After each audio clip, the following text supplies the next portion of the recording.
tout commençait dans l'ombre puante d'une écurie où une petite fille voyait le jour entre la paille et le fumier. Sa mère, épuisée par les coups et la faim, lui donnait un nom qui sonnait comme une malédiction. Paula, qui signifiait une vie de poussière. Ce prénom scellait son destin, celui d'une enfant laide, née dans un monde cruel. La famille survivait misérablement sous la tyrannie d'un père ivrogne dont les éclats de voix résonnaient chaque soir. L'homme dépensait le peu d'argent en alcool, tandis que sa femme et leurs 4 enfants luttaient pour survivre. La mère ne parvenait à nourrir sa famille que lorsqu'elle arrivait à vendre quelques herbes au marché. Les années passaient, emportant avec elles les membres de la famille un à un. D'abord la mère, morte en donnant naissance au dernier-né, un enfant trop frêle pour survivre. Puis 2 des petits succombaient à leur tour. L'un d'eux s'éteignit dans les bras de Paula, parce qu'il manquait de nourriture. Il ne restait plus qu'une sœur, d'une beauté éblouissante, mais au cœur aussi froid que l'hiver. Un matin, alors qu'elle s'échinait à ses corvées, un étranger vêtu de noir franchit le seuil de la maison. L'homme proposa d'embaucher Paula contre une bourse remise à son père. Sans hésitation, l'ivrogne tendit la main pour saisir les pièces. Paula, bien que tremblante, saisit cette chance d'échapper à son destin. Après un dernier regard en arrière vers sa sœur, qui ne l'avait jamais aimée, elle monta dans le carrosse de l'inconnu, ignorant tout de ce qui l'attendait. Malgré tout, elle osait espérer une vie où son passé ne la hanterait plus. Le voyage la conduisit vers un domaine noble, dissimulé derrière d'imposantes grilles ouvragées. Isabella, la gouvernante des servantes, l'accueillit d'un regard aussi glacial que l'hiver. Elle mena Paula vers une annexe isolée du château et l'avertit, d'un ton qui ne souffrait aucune réplique, de ne jamais mentionner ce qu'elle pourrait y voir désormais. Paula inclina la tête en signe de soumission, le cœur lourd de questions sans réponse. Puis arriva le moment de rencontrer le maître des lieux, Vincent Bellunita. Lorsqu'il leva les yeux à leur entrée dans la chambre, Paula découvrit un visage angélique, encadré de cheveux blonds et illuminé par des yeux d'un vert profond. 16 traits nobles auraient pu lui conférer une aura de dignité, mais l'illusion se dissipa aussitôt. L'homme se mit à lancer des vases à travers la pièce en hurlant qu'on le laisse seul. Malgré tout, Isabella présenta Paula. Au moment où elle s'apprêtait à partir, Vincent saisit brusquement un couteau. La servante, affolée, se précipita vers lui, mais trébucha sur la couverture du comte, entraînant leur chute commune. Alors qu'ils se retrouvaient face à face, Vincent, d'un geste maladroit, effleura le visage de la jeune femme. Celle-ci, prise de panique, le repoussa violemment, le faisant tomber à nouveau. Isabella se précipita pour aider le noble à se relever, mais celui-ci, furieux, se mit à lui jeter des coussins. C'est à cet instant que Paula comprit. Derrière ce regard perçant, Vincent était aveugle. Vincent Bellunita, fils unique des comtes Bellunita, était un homme à l'apparence aussi remarquable que l'était sa lignée. Ses cheveux blonds et ses yeux d'un vert profond semblaient avoir hérité de toute la noblesse de ses ancêtres. Son intelligence vive lui avait permis, malgré son jeune âge, de gérer avec une rigueur impressionnante les vastes biens familiaux après le décès de ses parents, faisant taire ceux qui doutaient de ses capacités. Puis, un jour, le destin bascula lors d'une réception organisée par la famille royale. Un assassin déguisé en domestique lui projeta au visage un liquide brûlant. Les premiers symptômes ne furent que de légers picotements. Puis sa vision commença à se troubler, les formes devenant floues, les lumières se transformant en ombre, jusqu'à ce que les ténèbres l'engloutissent complètement. Depuis ce jour, le maître des lieux s'était muré dans ses appartements, refusant tout contact avec le monde extérieur. Paula peinait à comprendre le comportement de Vincent. Chaque fois qu'elle tentait de l'aider, il l'accueillait par des hurlements et lui jetait ceux qui lui tombaient sous la main, repas comme objets divers. Elle découvrit qu'à part Isabella et le majordome, personne dans le domaine ne savait qu'il était aveugle. Les autres serviteurs croyaient que leur maître était simplement gravement blessé. Un jour, alors qu'elle insistait pour changer ses draps, Vincent, dans un accès de colère, lui ordonna à nouveau de sortir. Paula, blessée par ce rejet constant, osa lui demander ce qu'il lui reprochait exactement. Il lui répondit avec mépris qu'il détestait tout chez elle. Elle répliqua qu'elle faisait pourtant de son mieux pour lui convenir. Alors qu'elle s'approchait malgré tout du lit, Vincent lui lança une horloge qui heurta son visage. Ce geste violent réveilla en Paula des souvenirs douloureux, les coups de son père ivrogne, les moqueries des autres enfants qui la traitaient de monstre. Elle fit remarquer à Vincent qu'il pouvait simplement lui dire de partir plutôt que de lui jeter des objets. Elle voulut comprendre pourquoi il agissait avec une telle violence. Vincent lui demanda froidement si elle avait peur de mourir. Il ajouta qu'elle n'était là que pour l'argent, comme tous les mendiants prêts à tout pour survivre. Il lui apprit qu'on l'avait choisi précisément parce que sa disparition ne susciterait aucune enquête. Contre toute attente, ces mots cruels ne parvinrent pas à blesser Paula. Elle comprenait que Vincent ne cherchait qu'à affirmer un semblant de contrôle sur sa vie. Elle répondit simplement qu'elle n'avait effectivement pas peur de mourir, puis se remit au travail. En tirant les draps, elle fit tomber Vincent du lit. Une violente bagarre s'ensuivit lorsqu'elle tenta de lui retirer sa chemise.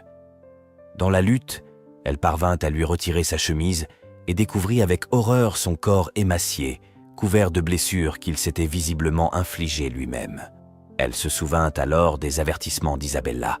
Vincent s'automutilait régulièrement lorsqu'on lui retirait des objets dans sa chambre. Lorsqu'elle tenta de s'approcher à nouveau, Vincent se mit à s'infliger des blessures lui-même. Sans réfléchir, Paula lui attrapa les mains et lui caressa le visage. À sa grande surprise, Vincent baissa la tête et se mit à pleurer en silence. Paula déposa des vêtements propres près de lui et lui proposa de se changer pendant qu'elle referait le lit. Mais une fois le lit refait, elle constata qu'il n'avait pas changé ses vêtements. Vincent pointa alors vers elle une arme qu'il gardait dissimulée, comme pour marquer une ultime frontière entre eux. Un peu plus tard, l'une des servantes lui révéla qu'elle était la 6e servante assignée à Vincent. Les 5 précédentes avaient officiellement démissionné avant de disparaître sans laisser de traces. La gouvernante lui révéla que le maître n'avait pas toujours été ainsi. Isabella avait confié à Paula que Vincent, dans les premiers temps suivant sa cécité, avait tenté de vivre normalement. Mais un jour, lors d'une promenade dans les rues, un enfant s'était jeté sur lui avec un couteau. Les gardes l'avaient intercepté à temps, mais l'enfant s'était suicidé sous leurs yeux. Les attaques s'étaient ensuite multipliées, dans le jardin, à table, dans les couloirs du domaine. Chaque tentative creusait un peu plus sa paranoïa. Vincent avait fini par se cloîtrer, terrifié à l'idée qu'on découvre non seulement sa cécité, mais aussi sa vulnérabilité. Sans la vue, il risquait de perdre le contrôle de la famille Bellunita et sa propre vie. Cette nuit-là, Paula fut réveillée par des gémissements étouffés provenant de la chambre voisine, son maître Vincent. Elle resta un long moment assise au sol, incapable de retrouver le sommeil. Les hurlements de douleur de Vincent la glaçaient. Elle supposa qu'il était en train de se battre contre la mort. Au petit matin, elle se dirigea vers ses appartements, déterminée à accomplir son devoir malgré tout. Le majordome était déjà là, debout près du lit, murmurant son rapport quotidien. En apercevant Paula, il interrompit son monologue. La jeune fille, prise de peur, s'inclina par réflexe, mais le vieil homme se contenta de refermer violemment la porte, la laissant dehors. Plus tard, lorsqu'elle revint pour faire le lit, Vincent refusa à nouveau son aide, pointant son arme dans sa direction, comme à son habitude. Paula, cette fois, ne recula pas. Elle lui déclara qu'il devrait la tuer, car en l'empêchant d'accomplir correctement son travail, il la condamnait à mort autant que lui-même. Elle poursuivit néanmoins ses tâches. Lorsqu'elle s'approcha pour lui donner à manger, Vincent renversa une partie de la bouillie d'un coup de pied, l'envoyant valser à l'autre bout de la pièce. En regardant la nourriture gaspillée, Paula se remémora tout ce qu'elle avait enduré dans son enfance pour obtenir ne serait-ce qu'une cuillerée de cette bouillie. Elle comprit qu'il fallait employer des méthodes plus radicales. Elle demanda à Vincent s'il avait peur d'elle, puis l'immobilisa sur le lit et le força à avaler la bouillie tandis qu'il se débattait, croyant sans doute à une tentative d'empoisonnement. Vincent parvint finalement à la repousser au sol.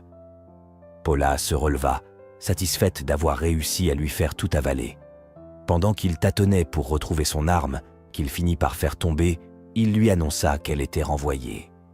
Elle lui répondit qu'elle resterait sa servante jusqu'à ce qu'il trouve un remplaçant, ce qui pourrait prendre très longtemps vu les rumeurs concernant les servantes précédentes, dont certaines avaient mystérieusement disparu. Elle lui rendit son arme et proposa de maintenir désormais des relations plus apaisées, arborant un sourire triomphant, tandis que Vincent restait visiblement abasourdi par son comportement. Pour la première fois depuis des années, quelqu'un avait osé lui tenir tête, et cette mendiante aux yeux tristes venait de gagner la première manche. Les jours suivants furent marqués par une lutte incessante. La défaite subie par Vincent lors de leur précédente confrontation semblait avoir attisé sa fureur. Chaque journée devenait un nouveau champ de bataille où Paula tentait tant bien que mal de le faire manger. Parfois, elle réussissait. D'autres fois, elle perdait comme lorsqu'elle insista pour le laver. Il lui asséna un coup au nez qui la fit saigner abondamment. Elle quitta précipitamment la chambre, le visage ensanglanté, et trouva Isabella postée près de la porte, l'observant avec son regard impassible. Paula crut sa dernière heure venue, mais la gouvernante se contenta de lui expliquer que devant l'échec des nombreux serviteurs précédents, ils avaient décidé de changer de méthode. Elle lui donna carte blanche pour accomplir sa mission, à condition de ne pas nuire au maître. Ces paroles rassurèrent quelque peu Paula. Le lendemain, lorsqu'elle pénétra dans la chambre de Vincent, aucun objet ne vola vers elle. À la place, elle découvrit le maître se tordant sur son lit, luttant pour respirer. Sans hésiter, elle saisit l'inhalateur posé sur la table et le lui plaça entre les lèvres. Les respirations saccadées de Vincent s'apaisèrent progressivement. Les larmes aux yeux, Paula essuya doucement son visage en murmurant que tout irait bien. Il la repoussa avec une force inattendue et lui ordonna de partir avant d'enfouir son visage dans l'oreiller, comme pour se soustraire à toute nouvelle tentative d'aide. Le médecin avait pourtant été formel. Vincent devait se nourrir et se mouvoir, sous peine d'aggraver son état. Alors qu'elle balayait la chambre, Vincent brisa soudain le silence. Il lui demanda pourquoi elle travaillait ici. Surprise, Paula lui répondit avec franchise que c'était pour l'argent, mais refusa lorsqu'il tenta de la soudoyer en lui proposant une somme bien plus importante. Si elle acceptait, quelqu'un d'autre la remplacerait, expliqua-t-elle simplement. Vincent s'enquit alors de ses origines. Elle lui parla de Pilton, son village natal, et du chemin qui y menait. Une traversée de montagne qu'elle décrivit avec une poésie inattendue, évoquant une expédition merveilleuse, digne des contes de fées. Elle savait pertinemment que la réalité était moins idyllique, mais s'autorisait parfois à rêver. « Les gens comme toi s'appellent des idéalistes », gronda Vincent. Agacée, Paula lui demanda quand il comptait cesser ses remarques acerbes. Pour elle, la lecture représentait une échappatoire précieuse, un moyen de s'évader ne serait-ce qu'un instant. Elle lui confia avoir mémorisé quelques passages d'ouvrages, dont un qui lui tenait particulièrement à cœur. Lorsque Dieu t'a façonné et offert au monde, ta présence même était déjà une bénédiction. Aime sans retenue, et toutes ces choses formeront le chemin vers ton avenir. Vincent, visiblement bouleversé, lui donna le titre du conte, un classique bien connu, tout en avouant détester ce genre de littérature. C'est alors que Paula eut une idée. Si Vincent refusait de quitter sa chambre, peut-être accepterait-il qu'elle lui fasse la lecture. Ainsi, elle pourrait l'aider sans que son état ne s'ébruite. Paula ressentait une excitation qu'elle tentait de dissimuler. Pour la première fois, elle allait lire pour Vincent. Plusieurs livres étaient disposés près d'elle, soigneusement sélectionnés. Chaque fois qu'elle commençait à lire un passage, Vincent l'interrompait, exigeant qu'elle choisisse un autre livre sans même prendre le temps d'écouter la suite de l'histoire qu'il jugeait ennuyeuse. Cela continua jusqu'à ce qu'elle ait épuisé tous les livres préparés. Vincent lui demanda alors d'aller chercher d'autres ouvrages, refusant catégoriquement d'entendre à nouveau ceux qu'elle venait de lire. Contrainte et légèrement irritée, Paula passa le reste de la journée à rechercher de nouveaux livres dans la bibliothèque, ne regagnant sa chambre qu'en fin de journée, épuisée par ses allers-retours constants. Un cri perçant la tira brusquement de son sommeil, et elle se précipita vers la chambre de Vincent, où elle le trouva enroulé dans ses draps, visiblement perturbé. Il lui expliqua avoir fait un cauchemar et lui demanda de rester auprès de lui. ce qu'elle accepta sans hésitation. Paula prit doucement sa main entre les siennes, le rassurant d'une voix apaisante. Elle lui expliqua que ce n'était qu'un mauvais rêve et qu'elle était là avec lui maintenant. Elle partagea alors un souvenir d'enfance, évoquant sa petite sœur qui faisait souvent des cauchemars et la réveillait en pleurs. Elle avait pris l'habitude de lui prendre la main en lui disant que les rêves, qu'ils soient des souvenirs douloureux ou des peurs futures, devaient rester des songes. Elle ajouta que lorsqu'on n'y parvenait pas, il fallait affronter ceux qui étaient déjà arrivés et faire en sorte que les craintes ne se réalisent pas. Ce souvenir lui rappela le jour où sa petite sœur avait été vendue, et avec amertume, elle songea qu'elle n'avait pas su empêcher ceux qui avaient conduit à sa mort. Vincent, après s'être redressé, lui déclara qu'elle ne pouvait pas le comprendre car lui vivait dans un noir permanent, contrairement à elle. Il affirma que sa vie était ruinée et que, malgré tous ses efforts, il ne parvenait pas à surmonter cette existence. Il décrivit son monde comme dépourvu de la moindre lueur. Paula lui rétorqua qu'il possédait au moins des biens matériels, ce qui n'avait jamais été son cas à elle. Elle lui demanda s'il voulait vraiment mourir de faim au point de refuser toute nourriture, ce qu'il confirma. Avec une franchise déconcertante, elle lui dit que s'il souhaitait vraiment mourir, il devrait la prévenir car elle n'avait aucune envie de découvrir un cadavre. En échange, elle promit de rester à ses côtés jusqu'au dernier moment, ajoutant qu'il n'avait pas à avoir peur puisqu'il pourrait la tuer aussi si tel était son désir. Personne ne viendrait la venger comme il l'avait si souvent rappelé. Elle lui conseilla plutôt de profiter un minimum de sa richesse, en savourant des repas délicats et en prenant l'air lors de courtes sorties, avec la possibilité de fuir s'il se sentait effrayé. Elle lui rappela que chacun vivait son propre enfer, certains par la pauvreté, d'autres par des parents cruels ou des accidents tragiques. Avoir un refuge comme ce château constituait déjà une chance immense. D'un geste tendre, elle lui releva la tête qui s'était affaissée. Puis, lui prenant la main, elle l'attira contre elle dans une étreinte rassurante, serrant fortement ce corps fragile qui avait tant souffert. Paula pansait avec soin la blessure au front de Vincent. Alors qu'elle se préparait à partir, il la retint d'une pression ferme autour de son poignet. Il voulait savoir où elle comptait se rendre. Elle répondit qu'elle souhaitait regagner sa chambre, mais il lui demanda de rester jusqu'à ce qu'il retrouve son calme. Bien qu'elle le jugeât déjà apaisé, Paula soupira et s'assit au sol près du lit, veillant sur son sommeil. Au matin, Paula se réveilla fatiguée mais le cœur léger. Ce jour marquait la reprise de leur séance de lecture. Elle se rendit dans la chambre de Vincent et entama la lecture d'un conte de fées, expliquant que ces histoires pourraient l'apaiser. Vincent arborait une expression perplexe mais se laissa faire.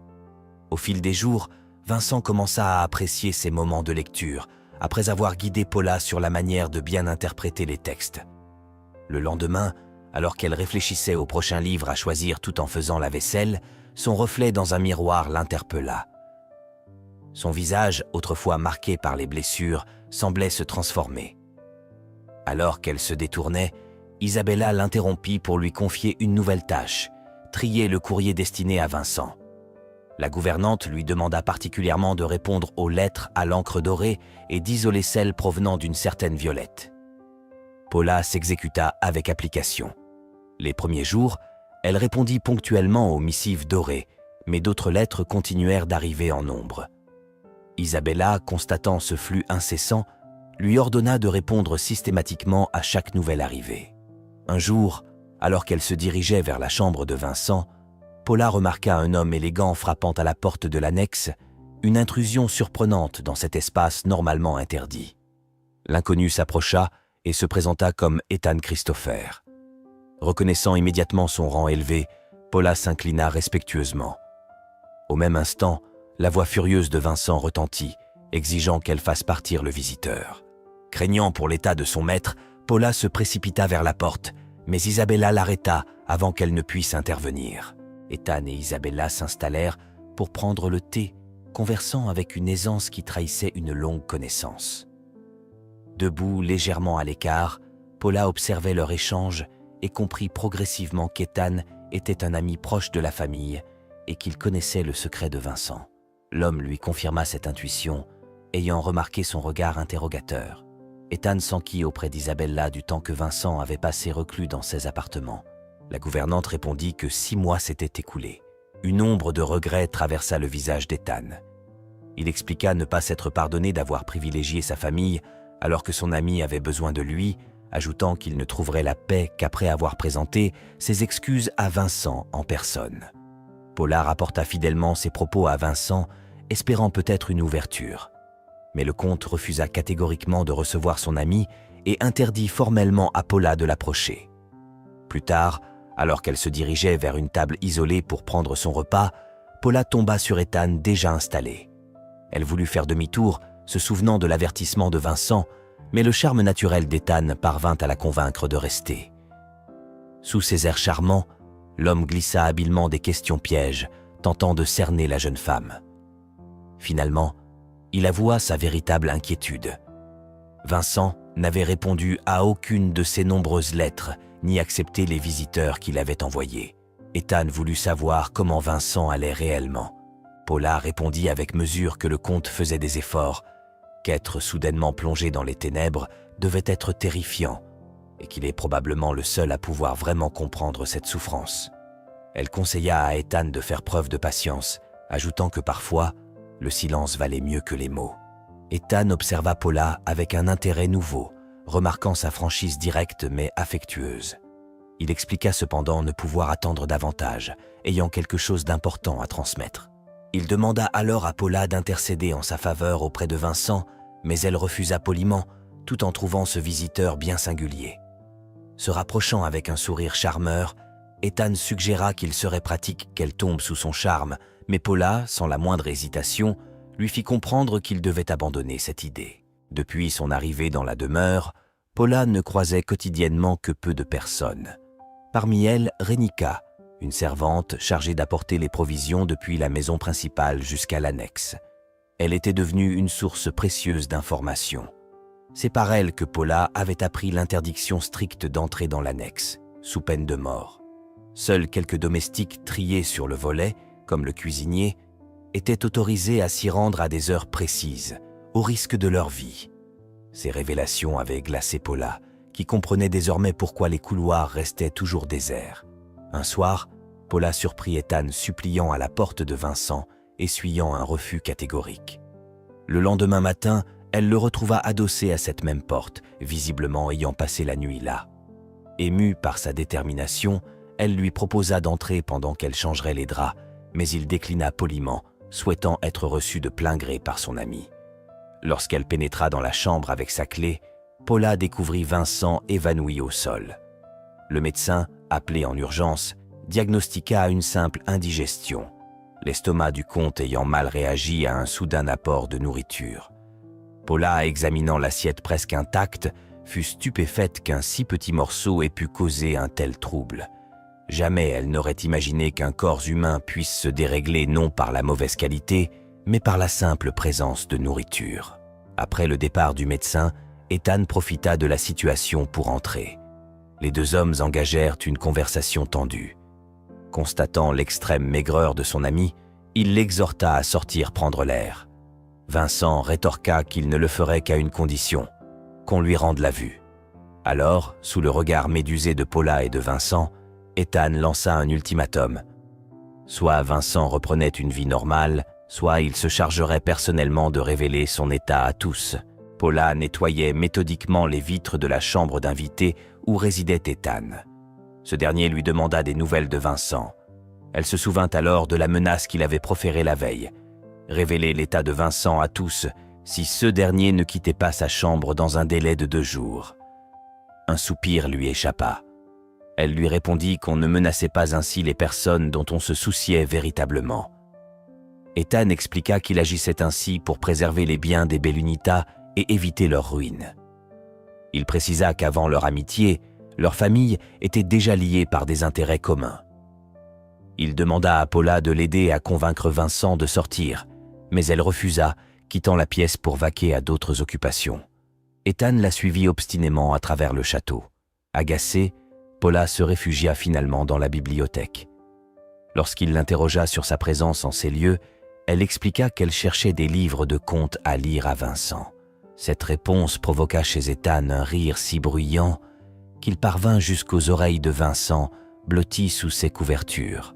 Ethan lui fit comprendre que Vincent avait toujours préféré les récits d'aventure. Il en sélectionna un et le lui tendit. Paula saisit l'opportunité pour s'éclipser discrètement vers l'appartement de Vincent, mais Ethan la retint par la main. Se rapprochant d'elle, il lui proposa un étrange pari. Si elle parvenait à faire sortir Vincent, ne serait-ce qu'un pied dehors, il exaucerait un de ses vœux. En cas d'échec, il coupera la tête de Paula. Il scella cette promesse macabre d'un baiser sur sa main, accompagné d'un sourire glaçant qui fit frémir Paula.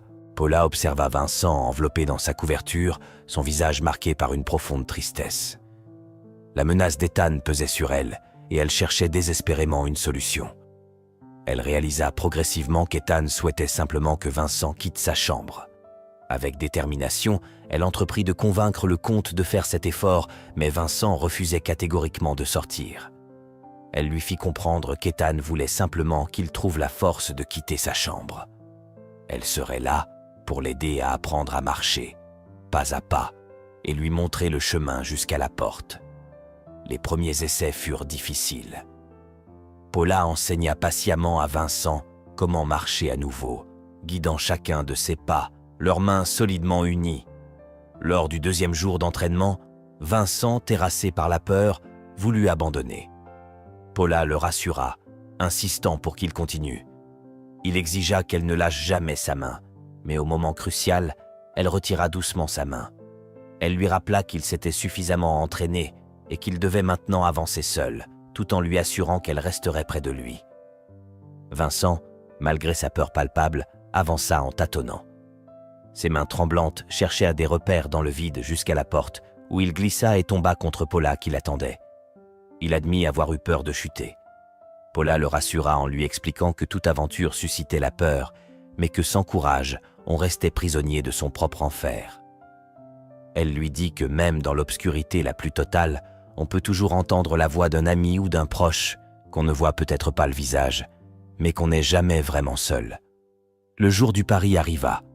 Paula avait soigneusement préparé Vincent, le coiffant avec un soin particulier, mettant en valeur ses traits aristocratiques. Lorsqu'il demanda ses vêtements de ville, un sentiment de fierté envahit Paula. Elle l'aida à s'habiller, ajustant chaque détail de son costume. Vêtu de ses habits nobles, Vincent paraissait transformé par la lumière des fenêtres. Paula rejoignit Ethan devant la chambre. Lorsqu'il ouvra la porte, Ethan resta stupéfait devant le spectacle. Ils découvrirent Vincent debout, magnifique dans son habit, une canne à la main. Vincent sortit ensuite de la chambre en marchant.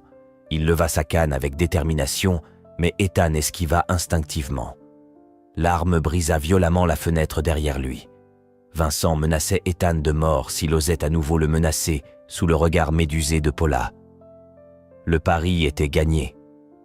De retour dans ses appartements, Vincent s'assit, épuisé mais victorieux. Ethan s'approcha et lui tendit une lettre de Violette, lui demandant d'y répondre avant qu'elle ne décide de venir en personne. Il demanda à Paula d'apporter du papier et un stylo.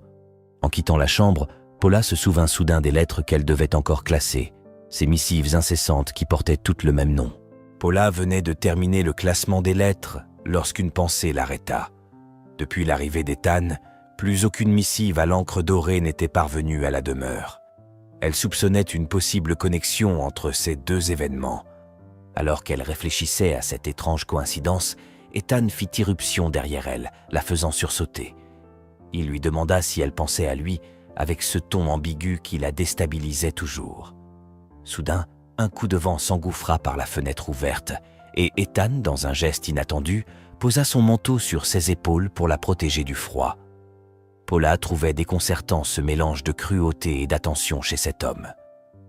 Elle lui avoua avec franchise qu'elle le comprenait, même si elle n'approuvait pas ses méthodes, et qu'elle était convaincue que Vincent finirait par le comprendre aussi.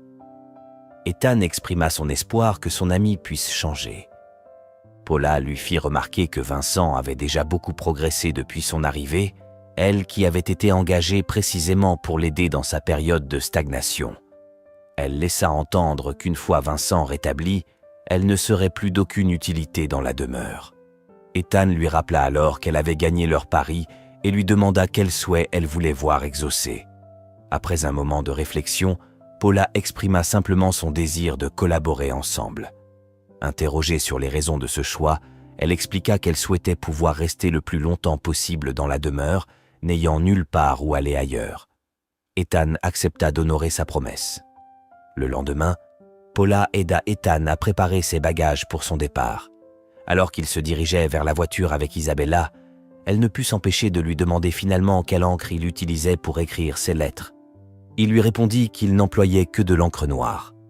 Ainsi, quelques jours après son départ, les lettres à l'encre dorée recommencèrent à arriver à la demeure, ravivant le mystère de leur expéditeur. Paula reçut des feuilles de thé accompagnant les lettres à l'encre dorée. Elle en informa Isabella, qui lui ordonna d'en servir au comte. Suivant ses instructions, Paula prépara le thé avec soin et le présenta à Vincent. Dès la première gorgée, il reconnut le parfum particulier de ces feuilles. Paula remarqua que l'humeur de Vincent s'adoucissait lorsqu'il buvait cette infusion. Elle décida d'en faire une habitude, lui en servant chaque fois que sa colère menaçait d'éclater. Plus tard, souhaitant remercier l'expéditeur anonyme, elle lui envoya une lettre mentionnant combien Vincent appréciait ce thé.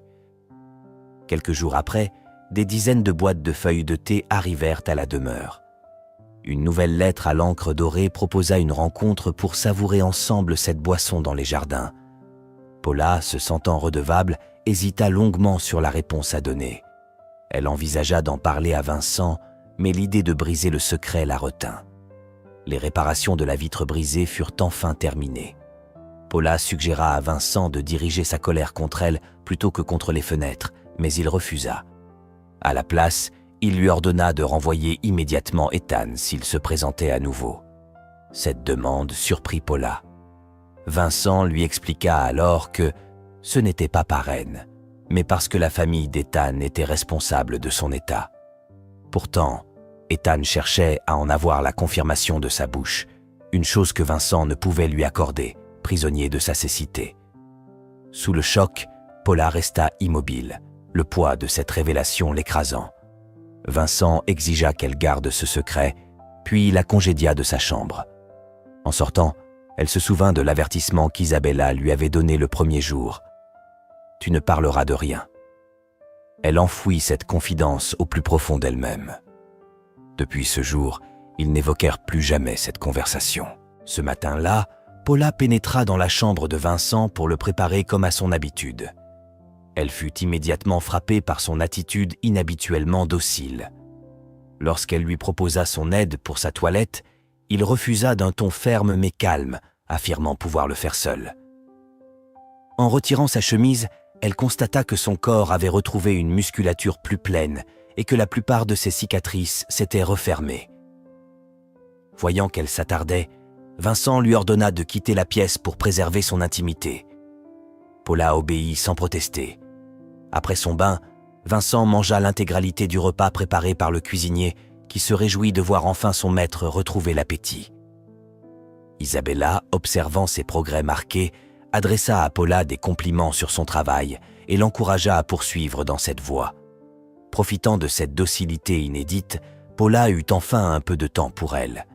Séduite par la beauté de la journée, elle retourna vers la chambre de Vincent et lui proposa une sortie dans les jardins.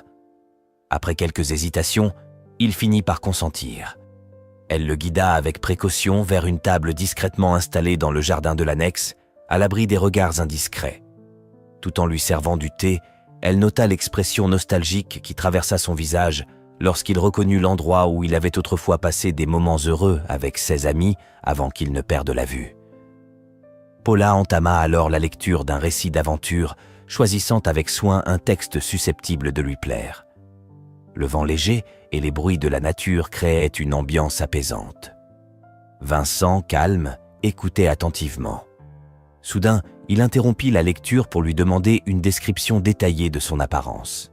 Lorsqu'il tenta de toucher son visage pour mieux représenter ses traits, Paula recula légèrement, mal à l'aise.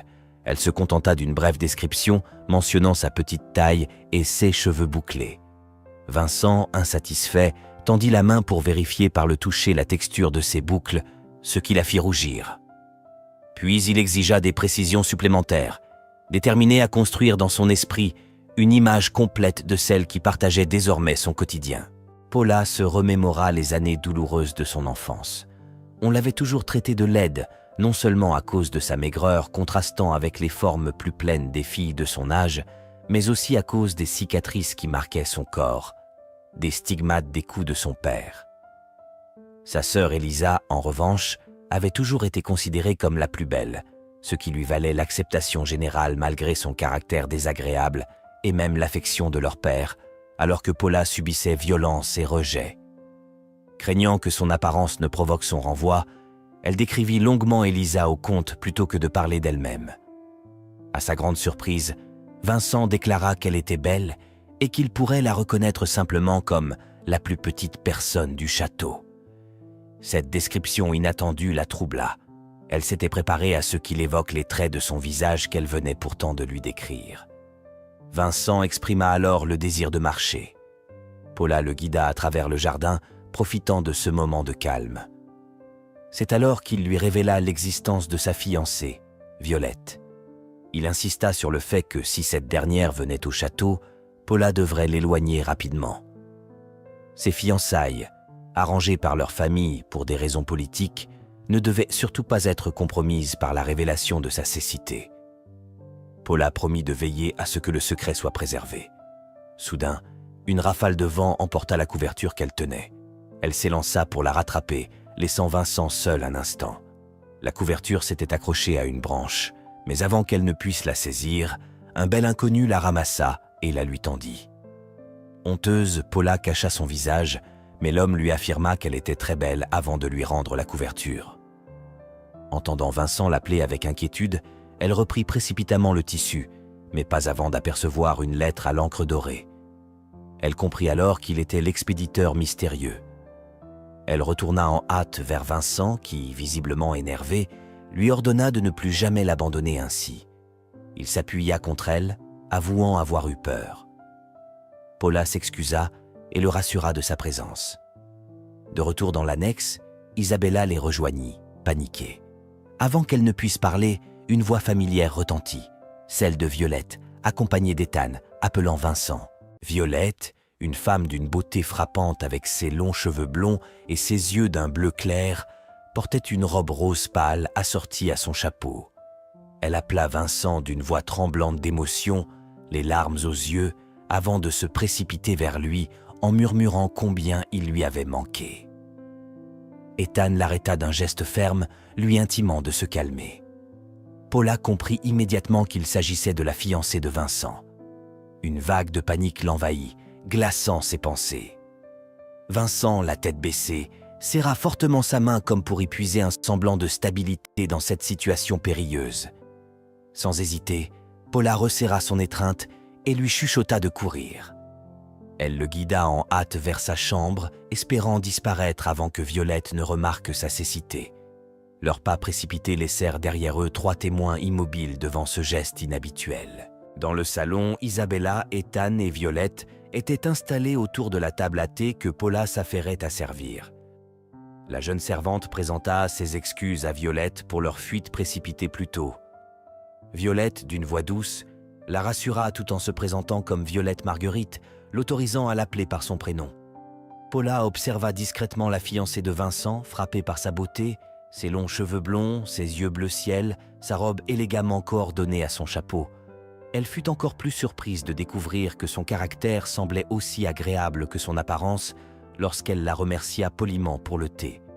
Violette mentionna qu'Ethan lui avait décrit Paula comme très gentille, ce qui semblait correspondre à la réalité. Elle invita la servante à s'asseoir près d'elle, insistant jusqu'à ce que Paula accepte finalement de prendre place à côté d'Ethan. Violette, après s'être assurée que Vincent allait bien, exprima son désir de le voir. Paula, en discutant avec Ethan, précisa qu'ils se connaissaient tous les 3 depuis l'enfance. Consciente du secret à préserver, Paula expliqua que Vincent refusait de recevoir sa fiancée par crainte de lui apparaître faible. Violette, les yeux humides, prit les mains de Paula dans les siennes, la suppliant d'intercéder en sa faveur. Elle insista sur le fait qu'elle s'inquiétait pour lui, qu'il lui manquait terriblement, et qu'elle souhaitait simplement le voir. Paula se rendit ensuite auprès de Vincent pour lui transmettre la requête de Violette. Le comte maintint son refus catégorique et exigea plutôt qu'Ethan quitte immédiatement sa chambre où il venait de pénétrer sans autorisation. Vincent reprocha à Ethan d'avoir manqué à sa promesse. Répondre à la lettre de Violette était censé éviter sa visite, non la provoquer. Ethan expliqua qu'il n'avait pu anticiper la réaction de Violette. Lorsqu'elle avait lu la lettre, elle avait décidé de voir Vincent à tout prix, devenant impossible à retenir. La colère de Vincent s'intensifia quand Ethan se mit à taquiner Paula, suggérant qu'il avait failli succomber à son charme pendant leur fuite. Vincent, mal interprétant leurs échanges, imagina immédiatement une complicité entre eux. Paula, agacée, parvint finalement à faire sortir Ethan. Elle lui demanda conseil sur la manière de gérer la situation. Ethan, résigné, lui avoue qu'il n'avait d'autre choix que de réconforter Violette. Dans le jardin, Violette admirait les fleurs, émerveillée par leur beauté. Ethan et Paula la rejoignirent pour l'informer que Vincent ne pourrait pas venir. Paula exprima ses regrets, expliquant avoir tenté de discuter avec le comte, mais qu'il avait maintenu son refus. Violette, le regard triste, admit que sa visite impromptue n'avait peut-être pas été une bonne idée. Malgré tout, elle souhaitait offrir un bouquet à Vincent, même si elle reconnaissait ne pas être très habile de ses mains. En voyant sa déception, Paula proposa de l'aider à composer des bouquets. Alors qu'elles s'affairaient ensemble, Violette remarqua avec admiration la dextérité de Paula, avouant avec un sourire timide qu'elle en était presque jalouse. Elle confia être si maladroite que son professeur particulier menaçait de l'abandonner. Ethan, présent à leur côté, confirma à ses dires d'un ton taquin, ce qui lui valut un coup de poing de Violette, comme pour lui signifier de ne pas se mêler des affaires entre femmes. Violette laissa échapper ses doutes, se demandant si elle était une fiancée indigne aux yeux de Vincent. Dans un geste nerveux, elle écrasa involontairement le bouquet préparé par Paula. Honteuse, elle s'excusa aussitôt, mais Paula, patiente, lui proposa simplement d'en refaire un autre. Violette admit avoir montré un côté peu flatteur de sa personnalité. Curieuse, elle demanda alors l'âge de Paula. Apprenant qu'elles avaient toutes deux 18 ans, Violette se réjouit de pouvoir partager ces moments avec une personne de son âge, une expérience nouvelle pour elle. Une fois le nouveau bouquet terminé, Violette l'offrit à Paula en guise de remerciement pour sa gentillesse et son aide. Ethan, suivant son exemple, offrit également des fleurs à la jeune servante. Pour la première fois depuis longtemps, Paula ressentit un véritable bonheur. Puis, une pensée traversa son esprit. Elle aurait aimé que Vincent soit là, avec eux. Violette, redevenue sérieuse, demanda alors à Paula si elle devait vraiment repartir sans voir son fiancé. Après une longue hésitation, Paula encouragea finalement la rencontre. Reconnaissante, Violette insista qu'elle ne partirait qu'après avoir vu Vincent. Consciente d'avoir peut-être commis une erreur, Paula informa Vincent de cette décision. Le comte, furieux, lui ordonna de quitter immédiatement sa chambre. Ethan exposa son plan à Vincent et Paula. Il proposa que Vincent rencontre Violette en dissimulant sa cécité. Selon ses instructions, Vincent devrait maintenir un contact visuel constant et adopter une posture décontractée, les jambes croisées, pour paraître naturel. Il suggéra à Paula d'incarner Violette lors des répétitions. Paula encouragea Vincent en lui rappelant la précision dont il faisait preuve lorsqu'il lançait des objets. Elle supposa que cette tâche lui serait aisée. Prenant place face à lui, elle constata cependant qu'il peinait à soutenir son regard. Sans hésiter, elle lui releva le menton et rapprocha son visage jusqu'à ce que leurs yeux se rencontrent. Ethan insista pour que Vincent s'entraîne également sur le contenu de la conversation. Paula, déterminée, tenta d'imiter Violette du mieux possible. Les premières tentatives laissèrent les deux hommes perplexes, trouvant sa performance incomplète. Après plusieurs essais guidés par leurs conseils, Paula parvint à mieux saisir le personnage. Vincent se montra alors étonnamment à l'aise, conversant avec une fluidité naturelle. En observant son sourire confiant, Paula sentit une chaleur lui monter aux joues, tandis que son cœur s'emballait sans raison apparente. Passant à l'étape suivante, Ethan insista sur l'importance de maîtriser la sortie. Il recommanda de brèves durées à l'échange pour limiter les risques et demanda à Paula d'entraîner Vincent à quitter la pièce seule. Chaque contact durant cet exercice accentuait le rougissement de Paula. Ethan, observant la scène, remarqua cet embarras croissant. Un peu plus tard, Ethan se pencha vers elle pour murmurer que malgré sa frange, son trouble restait visible. Il ajouta que Vincent était bel homme, provoquant le silence de Paula, qui regardait le comte répéter seul ses gestes, son cœur continuant de battre avec une intensité inhabituelle. Violette, vêtue d'une robe élégante, rayonnait d'excitation à l'idée de revoir son fiancé.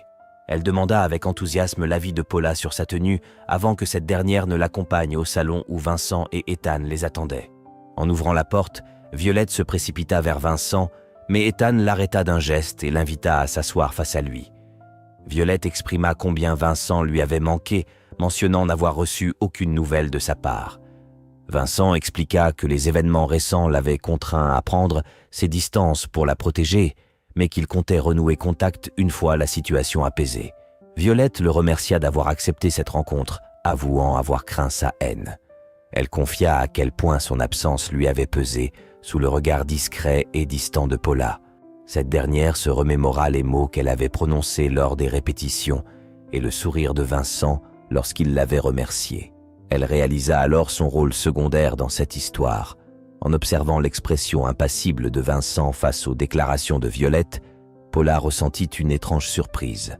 La conversation se poursuivit, Vincent promettant désormais de répondre à toutes ses lettres, ce qui ravit Violette. Celle-ci, curieuse, demanda quelle fleur il avait préférée parmi les bouquets envoyés. Paula, prise au dépourvu, réalisa qu'elle avait omis de parler de ce détail à Vincent. Ethan intervint alors, affirmant que Vincent avait particulièrement apprécié les fleurs violettes. Sentant la discussion s'éterniser, Vincent annonça son départ. Violette se précipita pour l'enlacer, répétant combien il lui avait manqué. En relevant la tête, son regard plongea dans celui de Vincent, et elle comprit qu'il ne la voyait pas. Vincent, paniqué, la repoussa. Dans sa tentative de fuir, il trébucha et s'effondra au sol, saignant du nez sous le regard horrifié de Violette. Paula se précipita pour le relever et l'emmena dans sa chambre, refermant brutalement la porte derrière eux. Violette, en larmes, frappa à plusieurs reprises à la porte de la chambre de Vincent, retenue par Ethan. À l'intérieur, Vincent murmurait à Paula que toutes leurs répétitions n'avaient servi à rien. Tout était terminé. Son regard, habituellement si fier, se voilait d'une tristesse profonde. Paula s'approcha pour essuyer le sang qui coulait de son nez. Dehors, alors que la pluie faisait rage, la jeune femme continuait à supplier derrière la porte, mais ne recevait aucune réponse. Finalement, elle s'éloigna, soutenue par Ethan dont le visage restait impassible. Plus tard, Paula entrouvrit la porte pour constater leur départ. Elle informa Vincent, toujours allongé sur son lit. D'une voix éteinte, il lui demanda de ne pas lui apporter son repas. Le lendemain, Paula rencontra Violette vêtue d'une tenue de voyage. La jeune noble lui expliqua qu'Ethan lui avait tout révélé concernant Vincent. Elle s'enquit de son état avec inquiétude, se reprochant amèrement la situation. Paula l'incita à ne pas tirer de conclusions hâtives. Elles s'assirent ensemble sous un vieil arbre, où Violette commença à évoquer leurs souvenirs d'enfance. Elle se décrivait comme une jeune fille rebelle aux conventions, préférant courir dans les jardins plutôt que d'apprendre les bonnes manières. Sa mère la réprimandait souvent, craignant qu'aucun homme ne veuille d'elle. Vincent, au contraire, avait toujours été son refuge. Il l'encourageait à rester elle-même, affirmant l'apprécier pour sa nature authentique. Lorsque leurs fiançailles avaient été annoncées, Violette s'était réjouie à l'idée de vivre auprès de quelqu'un qui l'aimait sans masque. Elle aurait donné tout son cœur, peu importe la nature de leur relation. Pourtant, en découvrant sa cécité, une pensée terrible l'avait traversée. Elle s'était sentie indigne, incapable d'être cette épouse forte qui aurait dû le réconforter. Maintenant, elle était convaincue que Vincent ne voudrait plus jamais la revoir. Paula tenta de la rassurer, devinant que Vincent craignait bien plus de la perdre que sa réaction. Elle se souvenait de ces mots prononcés avec conviction. Il ne voulait pas que leur fiançailles soit rompue. Paula demanda alors à Violette si elle était toujours déterminée à partager sa vie avec Vincent. Les yeux brillants, Violette acquiesça. Paula l'encouragea à se battre pour cet amour, à faire preuve de persévérance. Reconnaissante, Violette lui demanda d'intercéder en sa faveur, ce que Paula accepta. En regardant la jeune noble si éblouissante, Paula se prit à imaginer ce que serait l'amour. Mais elle savait que pour une servante comme elle, aux mains rugueuses et à la vie laborieuse, ses rêves resteraient à jamais inaccessibles. Même dans les contes les plus merveilleux, les filles de son rang ne devenaient jamais des héroïnes. Les jours suivants, Violette tenta à plusieurs reprises de voir Vincent. Elle frappa doucement à sa porte, demanda à le rencontrer, lui proposa même de prendre le thé ensemble. Mais chaque tentative se heurta au même silence obstiné. Violette, le cœur brisé, s'assit en pleurs, blessée par le refus obstiné de Vincent.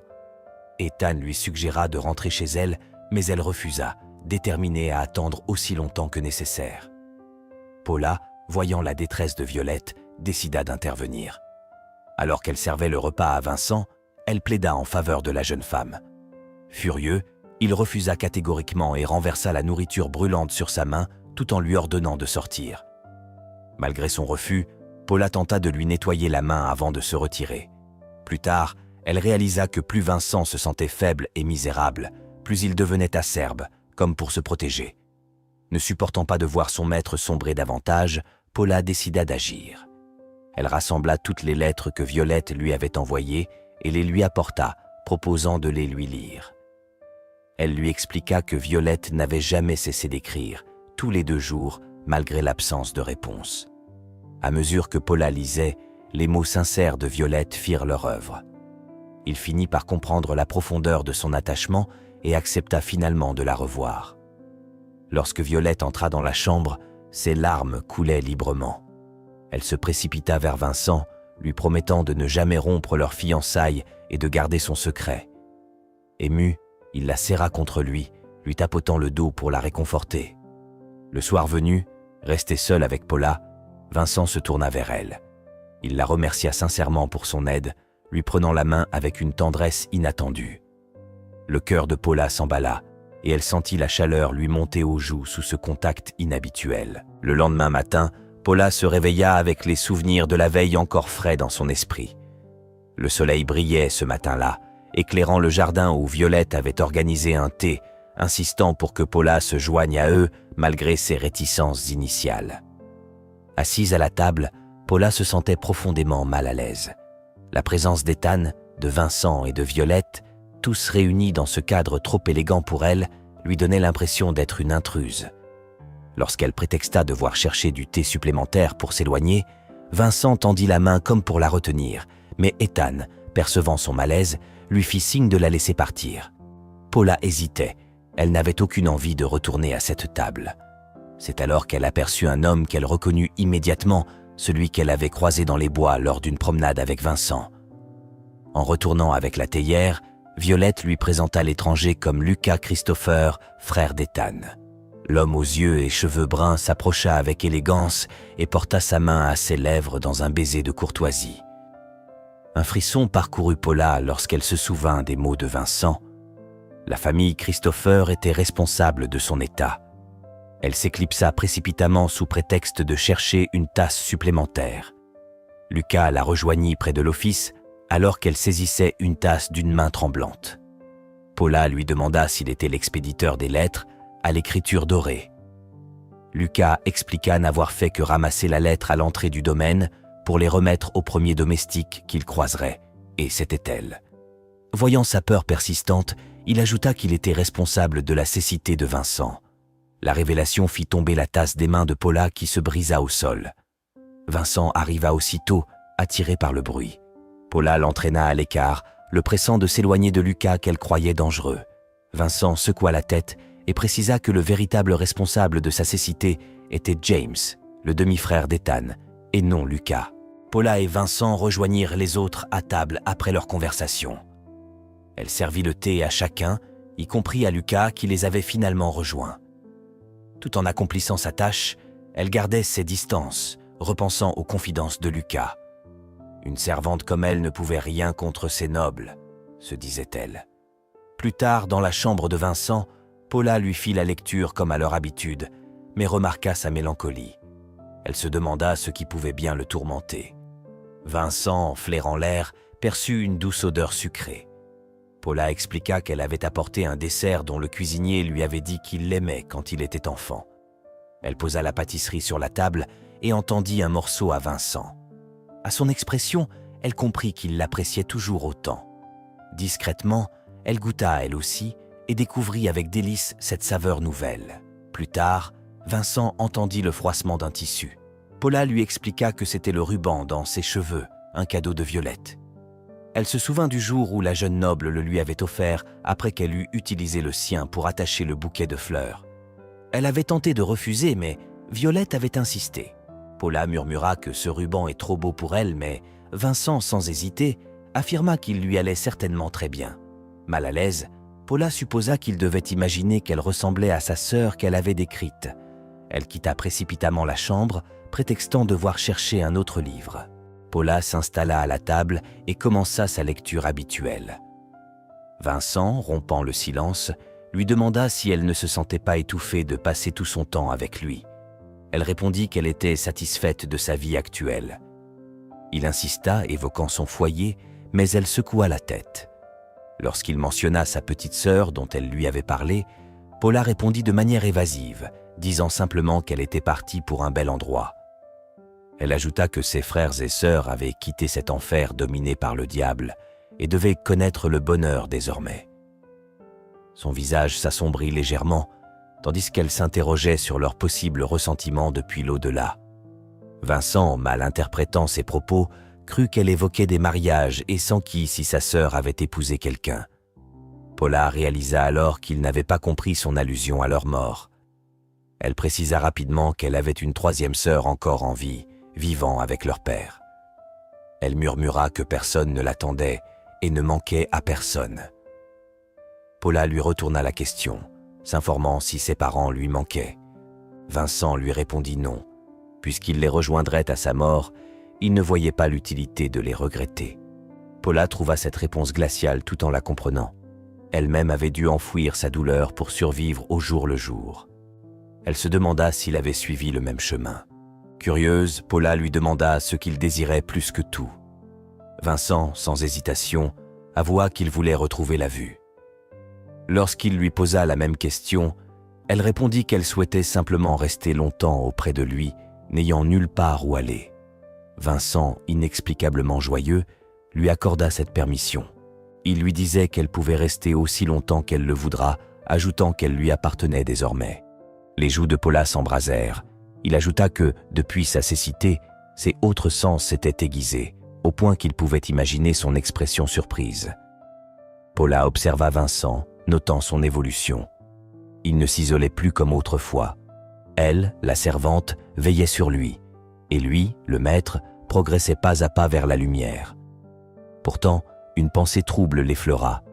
Entretenir de tels sentiments dans une relation comme la leur ne pourrait mener qu'à l'amertume. Paula avait pris conscience de ses sentiments pour Vincent et choisit de les garder enfouis au plus profond d'elle-même. Le lendemain matin, Isabella, le visage décomposé par la peur, la rejoignit en hâte et lui ordonna d'emmener Vincent loin du château, sans délai. Sans autre explication, elle les fit sortir en hâte, son regard inquiet les suivant tandis qu'ils s'éloignaient. Vêtue d'une robe bien plus élégante que son habituelle tenue de servante, Paula avançait aux côtés de Vincent, marchant sans but précis. Leurs pas les conduisaient pourtant inexorablement vers la porte secrète qui menait au village voisin. Bien que surpris par ce départ précipité, Vincent suggéra de visiter ce village réputé que Paula ne connaissait pas encore. Isabella leur avait demandé de ne revenir qu'à la nuit tombée, leur laissant ainsi toute la journée devant eux. Paula décida de retourner chercher des chapeaux pour dissimuler leur visage. Elle demanda à Vincent de l'attendre, mais celui-ci saisit sa main, refusant de rester seul. D'un ton apaisant, elle lui promit un retour rapide avant de s'éloigner en hâte. Dans l'annexe, alors qu'elle s'emparait des chapeaux, des voix lui parvinrent. Isabella conversait avec un homme vêtu de noir, aux cheveux d'un noir tout aussi profond. James Christopher. Une aura glaciale émanait de lui, faisant frissonner Paula malgré elle. James exigea de savoir où se trouvait Vincent, ordonnant qu'on le fasse venir sur le champ. Isabella, apercevant Paula du coin de l'œil, adopta soudain un ton calme pour affirmer que le comte était absent. Paula se dissimula instinctivement lorsque James tourna la tête, puis s'échappa sans un bruit, le cœur battant à tout rompre. De retour auprès de Vincent, Paula lui relata dans les moindres détails ce qu'elle avait vu et entendu. D'une voix sourde, il reconnut qu'il s'agissait bien de James, l'homme responsable de sa cécité, bien qu'il n'ait jamais été la véritable cible de sa vindicte. Épuisé, il posa sa tête contre l'épaule de Paula, qui s'était installée près de lui. Un lourd silence s'installa entre eux. Vincent exprima alors son désir d'abandonner leur projet de visite au village, préférant rester là, à l'abri sous les arbres. Vincent, après avoir révélé à Paula que James était responsable de sa cécité, ajouta que celui-ci n'avait pas toujours été ainsi. Autrefois, James jouait avec eux lorsqu'ils étaient enfants, mais tout avait changé après l'assassinat de leur père, une affaire jamais élucidée. Depuis ce jour, James était devenu un homme cruel, prêt à tout pour parvenir à ses fins. Paula l'écoutait en silence, absorbée par ses mots. Vincent lui conseilla de fuir si jamais elle croisait James. Elle demanda alors jusqu'à quand il devrait continuer à se cacher, mais il ne répondit pas, son silence pesant plus lourd que des mots. Elle s'interrogea sur les raisons qui poussaient Vincent à cacher sa cécité à James. Il expliqua que certains secrets devaient rester enfouis, car les révéler ne ferait qu'attiser les flammes d'un incendie déjà destructeur. Il ajouta que James ne le visait pas directement, ce qui laissa Paula perplexe. Qui donc était sa véritable cible? À la tombée de la nuit, ils retournèrent à l'annexe. En entrant, Paula reçut une lettre à l'écriture dorée. Isabella, l'apercevant, la lui arracha des mains et la jeta dans la cheminée, déclarant qu'il n'était plus nécessaire d'y répondre. Plus tard dans la nuit, tandis que la pluie battait violemment contre les vitres, des coups retentirent à la porte. Paula, surprise, ouvrit pour découvrir Lucas, trempé, debout sur le seuil. Sa stupéfaction grandit en voyant Vincent derrière elle, lui ordonnant de le laisser entrer. Elle les conduisit dans la chambre de Vincent et tendit une serviette à Lucas pour qu'il s'essuie. Celui-ci demanda à parler seul à seul avec Vincent. Bien qu'inquiète, Paula fut rassurée par un regard apaisant de Vincent avant de se retirer dans sa propre chambre. De l'autre côté de la cloison, les voix basses des deux hommes se mêlaient au grondement de l'orage. Le lendemain, Vincent annonça à Paula qu'il resterait quelque temps, suite à sa discussion nocturne avec Lucas. Bien qu'inquiète pour sa sécurité, Paula fut rassurée par ses paroles. Tout irait bien. Plus tard, elle retrouva Lucas dans la chambre d'invités et demanda la permission de faire le ménage, qu'il accorda volontiers. Assis, il l'observa avec un sourire qui la mit mal à l'aise. Rassemblant son courage, elle lui demanda s'il avait quelque chose à lui dire. Il répondit par la négative, puis s'enquit si c'était à cause de sa confession concernant la cécité de Vincent qu'elle se montrait si méfiante. Mal à l'aise et désireuse de terminer rapidement, Paula s'affaira, mais Lucas se leva pour l'aider malgré son refus. Il nettoya les vitres à ses côtés, rangea des livres, accomplissant chaque tâche avec une facilité déconcertante. Son comportement laissa Paula perplexe, se demandant quelle raison pouvait bien motiver une telle sollicitude. Quelques jours plus tard, Paula était de bonne humeur. Vincent lui avait proposé une promenade, mais son sourire s'effaça lorsqu'elle comprit que Lucas les accompagnerait. Durant leur marche, Lucas complimenta le ruban dans ses cheveux, révélant avoir aidé Violette à le choisir. Il ajouta que Paula était magnifique et que cela lui allait à merveille. Sous son regard dubitatif, il maintint ses dires, bien qu'elle refusait d'y croire. Le soleil brillait, ce jour-là, inondant le jardin d'une lumière dorée. Vincent et Paula avaient choisi de prendre le thé en plein air, accompagnés de Lucas. Alors qu'ils s'installaient, Paula remarqua avec embarras qu'elle n'avait apporté que 2 tasses. Pour compenser, elle offrit une part de gâteau à Lucas qui la trouvait trop sucrée, contrairement à Vincent et elle-même qui l'apprécièrent pleinement. Lucas, voyant le plaisir évident de Paula, lui céda sa part. Il observa la complicité entre Vincent et Paula, trouvant réconfortant que le comte puisse compter sur quelqu'un d'aussi dévoué. Après avoir remercié Lucas, Paula prit un livre et commença à lire un conte pour Vincent. Intrigué, Lucas se rapprocha pour écouter, ce qui sembla mettre Paula mal à l'aise. À la fin de la lecture, Lucas félicita Paula pour son talent de conteuse. Il exprima sa gratitude pour sa dévotion envers Vincent, constatant avec satisfaction que le comte semblait plus serein, signe d'un rétablissement progressif. Lucas avoua à Vincent qu'il avait douté des rumeurs sur son amélioration, mais que passer ce temps avec eux lui avait permis de constater son apaisement. Il attribua ce changement à Paula, ajoutant que sa beauté était capable de rendre fou n'importe quel homme. Paula, surprise par ces mots, se demanda s'il avait bien regardé son visage marqué. Elle lui suggéra de garder ce genre de déclaration pour des moments en tête-à-tête, tout en rougissant malgré elle sous son regard intense. Malgré son malaise face aux compliments de Lucas, Paula ne pouvait s'empêcher d'éprouver une certaine joie. C'était la première fois qu'on lui disait de telles paroles, et elle doutait qu'on les lui répète un jour. Après le déjeuner, elle partit se promener avec Vincent, accompagné de Lucas. Ce dernier leur proposa de leur faire découvrir un nouvel endroit. Ils suivirent son indication et se retrouvèrent face à un paysage magnifique, couvert de fleurs. Paula, émue par tant de beauté, demanda à Lucas comment il avait découvert ce lieu. Il expliqua l'avoir trouvé par hasard lors d'une de ses promenades. Avec des mots précis, elle décrivit chaque détail du paysage à Vincent, qui se l'imaginait grâce à sa voix. Elle lui demanda de tendre la main pour toucher les pétales délicats, ce qu'il fit avec un sourire. Paula se sentit envahie par une étrange sensation, comme si son corps la poussait à avancer, à courir à travers ce champ de fleurs, comme si elle en faisait partie. Ils s'amusèrent à courir entre les fleurs, passant une journée paisible dans une atmosphère légère. Pour la première fois depuis longtemps, Vincent se sentait libéré, comme s'il recommençait à vivre. Le soleil déclina peu à peu, les obligeant à rentrer.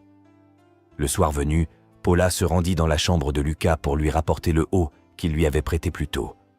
Elle le découvrit torse nu, ce qui la surprit et la gêna aussitôt. Il l'invita à entrer et lui confia avoir passé un bon moment en leur compagnie. Ils commençaient à parler et Lucas lui fit quelques confidences.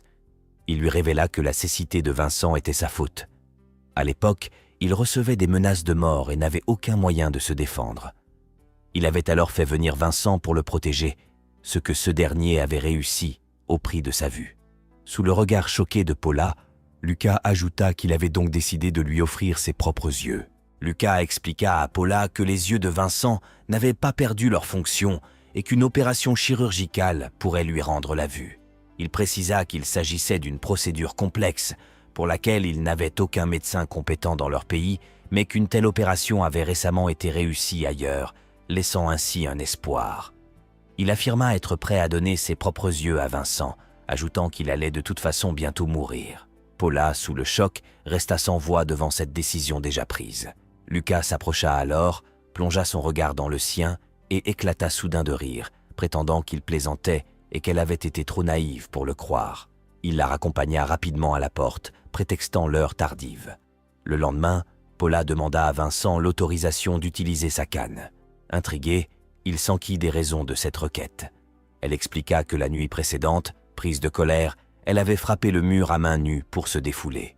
Vincent accepta, mais lui prit la main, lui interdisant désormais de se faire mal. Plus tard, alors que Paula évacuait sa frustration en frappant dans le vide, Lucas vint l'interrompre. Il présenta ses excuses, avouant parfois perdre la raison sous le poids de sa culpabilité envers Vincent. Paula lui rappela la valeur d'une vie humaine et lui reprocha ses plaisanteries macabres, évoquant la perte de ses frères et sœurs qu'elle ne souhaitait voir se répéter pour personne.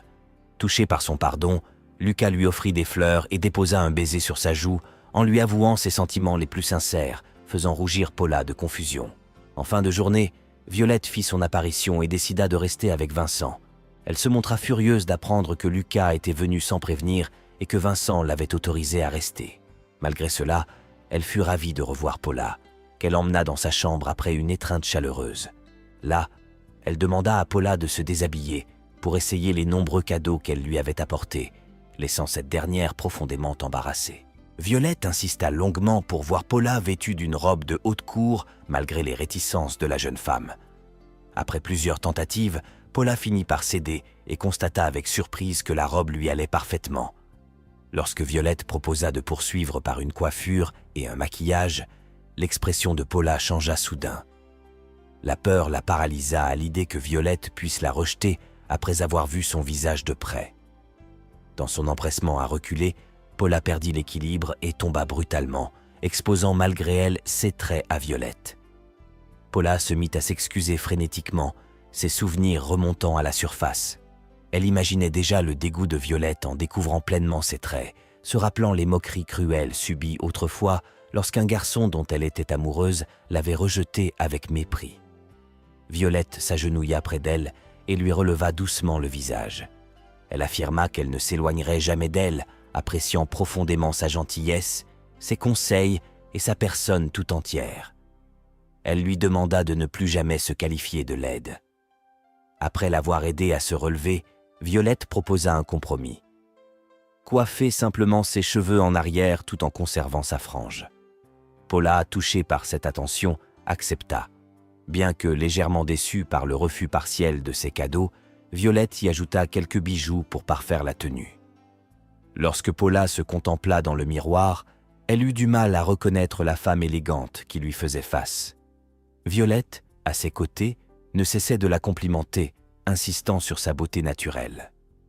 L'arrivée de Lucas interrompit ce moment. Il resta immobile un instant, visiblement ébloui par la transformation de Paula. Leurs regards se croisèrent et une rougeur simultanée monta à leurs joues, trahissant le souvenir de leur récent baiser. Violette, observant cette réaction, sollicita l'avis de Lucas sur la nouvelle apparence de Paula. Il admit sans détour qu'elle était extrêmement belle, incapable de détacher son regard d'elle. Sur cette constatation, Violette proposa d'organiser une fête pour célébrer cette métamorphose, idée que Lucas approuva immédiatement. Paula était assise près de Vincent dans sa chambre, lui expliquant qu'elle portait une robe offerte par Violette. Vincent, remarquant son tremblement, s'enquit de ce qui n'allait pas. Elle répondit que la robe était inconfortable. Intrigué, il lui demanda la permission de la toucher pour tenter d'en imaginer le style, tout en lui précisant de l'arrêter s'il effleurait un endroit inapproprié. Paula accepta, mais une rougeur intense lui monta aux joues à mesure que ses doigts parcouraient le tissu, se rapprochant dangereusement d'elle. Alors que leurs visages n'étaient plus qu'à un souffle l'un de l'autre, Violette fit irruption dans la chambre, surprise de les trouver si proches. Paula se leva d'un bond, expliquant hâtivement qu'il ne faisait que vérifier la coupe de la robe. Violette, curieuse, lui demanda s'il trouvait Paula belle. Ce dernier, amusé, taquina Paula en affirmant que le style restait basique. En les observant discuter, Violette ne put s'empêcher de remarquer leur complicité inhabituelle. Une fois sortie de la chambre, Violette, le cœur serré, confia à Paula son étonnement face au comportement de Vincent. Il n'agissait ainsi avec personne d'autre. Il semblait bien plus à l'aise avec Paula qu'avec elle. Plus tard, vêtus d'une élégante tenue, Violette et Paula descendirent des escaliers où Vincent et Ethan l'attendaient, tous deux parés comme il se doit pour un noble. En apercevant Ethan, Violette s'étonna de sa présence, croyant qu'il était occupé par son travail. Il expliqua avoir reçu une invitation et n'avoir pu résister à l'occasion. Paula, observant Violette aux côtés de Vincent, laissa son regard se voiler de tristesse. Perdue dans ses pensées, elle sursauta lorsque Lucas s'approcha pour lui demander sa main. Ethan en fit autant, mais elle déclina poliment, préférant rester à l'écart. Au rythme d'une douce mélodie, Paula regardait le couple danser, se demandant si Vincent parviendrait à suivre. Voyant qu'il s'en sortait à merveille, elle but une gorgée de champagne, se disant qu'ils formaient un duo parfait. Lucas, remarquant son malaise, revint vers elle et renouvela son invitation. Lorsque Lucas insista pour danser avec Paula, celle-ci finit par accepter malgré ses réticences initiales. Pétrifiée à l'idée de commettre une erreur, elle se laissa guider par les instructions de Lucas, qui lui demanda simplement de suivre ses mouvements. Ils commencèrent à danser au rythme de la musique, Paula se concentrant intensément jusqu'à ce que, par maladresse, elle piétine par 2 fois les pieds de Lucas. Honteuse, elle proposa d'arrêter, ne voulant plus lui faire mal. Lucas, remarquant que son regard se portait souvent vers un coin de la salle, lui suggéra d'inviter la personne avec qui elle souhaitait vraiment danser. À la surprise générale, Paula s'approcha non pas de Vincent, mais de Violette, et les 2 femmes se lancèrent dans une danse joyeuse. Leur bonne humeur devint contagieuse, entraînant même Isabella à se joindre à eux, transformant la soirée en un moment de franche gaieté. Plus tard dans la nuit, alors qu'elle se préparait à dormir, Violette confia à Paula son étonnement d'avoir été invitée à danser. Elle exprima combien elle avait toujours rêvé de danser librement avec ses amis, mais que depuis ses fiançailles avec Vincent, Elle s'était résignée à ne partager ses moments qu'avec lui. Allongée près de Paula, elle avoua avoir passé une soirée merveilleuse. Paula, alertée par un bruit, se leva discrètement pour vérifier. Alors qu'elle parcourait les couloirs sombres du manoir, Vincent l'enlaça soudain, lui avouant avoir fait un cauchemar. Elle le rassura et proposa une marche dans le jardin pour en parler. La nuit était fraîche. Paula offrit sa couverture à Vincent qui refusa d'un geste. Assis côte à côte, elle l'encouragea à raconter son rêve. Vincent lui révéla avoir revécu le jour où il avait perdu la vue. Souhaitant détourner son esprit de ses sombres souvenirs, Paula préféra parler de leur récente journée de fête. Elle confia avoir adoré porter une si belle robe pour la première fois, bien qu'elle ait refusé le cadeau de Violette, mal à l'aise face à une telle générosité. Vincent fit remarquer que Violette possédait tant de robes qu'une de moins passerait inaperçue. Paula objecta que ce serait gaspiller un si beau vêtement, n'ayant aucune occasion de le porter. Elle changea de sujet pour évoquer leur soirée dansante, reconnaissant avoir pris plaisir à danser malgré avoir maintes fois marché sur les pieds de Lucas. Soudain, Vincent se leva et lui tendit la main pour danser. Après quelques hésitations, Paula accepta. Sous les étoiles, il lui enseigna les pas avec patience. Elle finit par se laisser porter par le rythme, jusqu'à ce qu'une maladresse les fasse trébucher ensemble dans le bassin du jardin. Leurs rires résonnèrent dans la nuit. Plus tard, Paula raccompagna Vincent jusqu'à sa chambre, l'aidant à se recoucher avant de lui souhaiter bonne nuit. En regagnant sa propre chambre, elle ouvrit la porte pour découvrir Violette, éveillée, qui la fixait d'un regard inquisiteur. Elle s'enquit de savoir d'où elle venait. Paula répondit à Violette qu'elle était simplement partie se promener, mais son silence après cette déclaration trahit la vérité. Violette comprit immédiatement qu'elle avait été avec Vincent. Elles se recouchèrent côte à côte, et Violette, les larmes aux yeux, demanda à Paula de lui promettre de s'enfuir si jamais elle venait à tomber amoureuse de Vincent. Après un moment de gêne, Paula finit par acquiescer. Violette avoua se trouver odieuse de formuler une telle demande, mais Paula la rassura. Elle lui dit qu'il existait beaucoup de belles personnes, mais que rares étaient celles qui possédaient un cœur aussi magnifique que le sien. Paula confia éprouver une profonde affection pour Violette, malgré leurs différences de statut. Grâce à elle, elle avait pu porter une somptueuse robe et danser lors d'une fête. Elle lui promit de lui en être éternellement reconnaissante. Le lendemain, alors qu'elle faisait le ménage dans la chambre de Vincent, Paula repensa à sa promesse. Elle se jugea insignifiante, indigne d'oser nourrir des sentiments pour le comte. Soudain, Ethan fit irruption, demandant où se trouvait Vincent. Paula lui expliqua qu'il était parti se promener avec Violette. Soulagé, Ethan murmura qu'il ferait mieux d'y rester longtemps, mais son expression changea brutalement lorsqu'il aperçut James pénétrer dans la demeure. Pris de panique, il se précipita vers le salon, Paula sur ses talons, cherchant à comprendre la raison de son effroi. Avant qu'elle ne puisse affronter James, Lucas l'attrapa par derrière et l'entraîna hors de la demeure. Essoufflé, il lui proposa de tout abandonner pour s'enfuir ensemble, très loin. Devant l'hésitation de Paula à fuir avec lui, Lucas lui demanda si elle aimait Vincent. Elle répondit par la négative, mais son silence prolongé trahissait ses véritables sentiments. Lucas lui fit comprendre que cet amour était visible. Il avoua sa terreur envers son frère aîné, expliquant qu'il avait cru pouvoir lui tenir tête, mais avait finalement choisi la fuite après l'avoir revu. Il reconnut n'avoir pas suffisamment réfléchi avant de lui proposer de l'embarquer dans cette fuite, se jugeant pitoyable. Paula, empreinte de compassion, le rassura. Elle souligna que si lui se trouvait pitoyable, alors Vincent serait bien incapable de marcher la tête haute et d'affronter leurs adversaires. Lucas lui conseilla de renoncer à cet amour pour éviter de souffrir, tout en confessant ses propres sentiments pour elle.